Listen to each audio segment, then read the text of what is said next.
Let's go through the 10th Commandment. Luther's Small Catechism says this. What is the 10th Commandment? You shall not covet your neighbor's wife, or his manservant, or maidservant, or ox, or donkey, or anything that belongs to your neighbor. What does this mean? We should fear and love God so that we do not entice or force away our neighbor's wife, workers, or animals, or turn them against them, but urge them to stay and do their duty.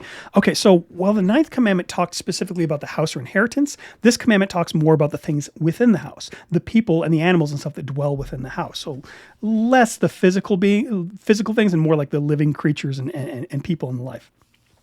Now, whereas the 9th Commandment, this one I suppose could lead to the 7th Commandment as well, stealing.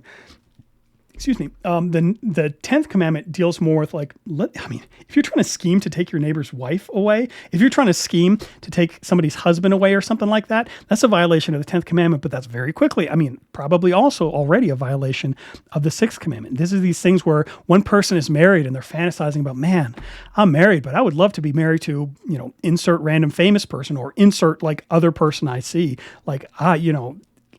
coveting somebody else's wife, coveting somebody else's husband is a sin. This is something that needs to be repented of and dealt with. And if it's not dealt with, if it's not squashed, then this is something that could turn into a 6th Commandment issue, or it already is a 6th Commandment issue.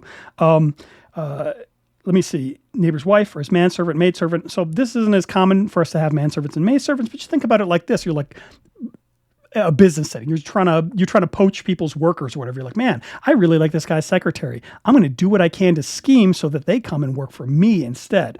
It can be good to want a good secretary as well, but when you're trying to take things away from other people, when you're trying to scheme to take things away from other people, this is a violation of the 10th Commandment. All right, explanation.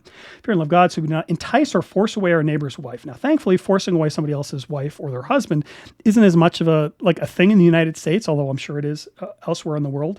But enticing, you're trying, let's say you're single and you like somebody else's wife, and this person's married, and you're hanging out with your buddy, and you really like your buddy's wife, and you're just trying to say, well, he's not really that good a guy. You could probably break up with him. If you got a divorce, you could be single, and we could be married, and we go to live on the beach in Tahiti. You can see all kinds of scummy, scuzzy sort of ways that this can be acted out.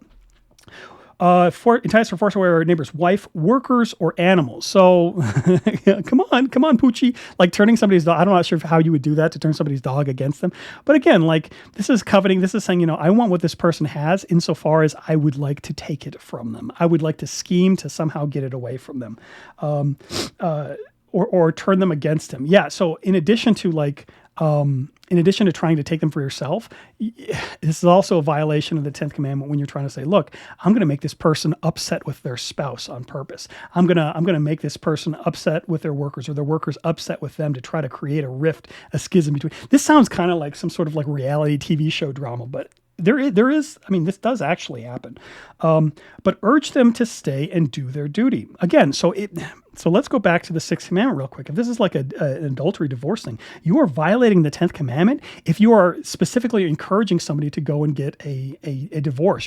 You're saying, hey, look, you're not happy with this guy. There's other fish in the sea. You should really, go, set yourself free and go see what else is out there. That's sinful. That's really, really awful. That is you separating what God brought together.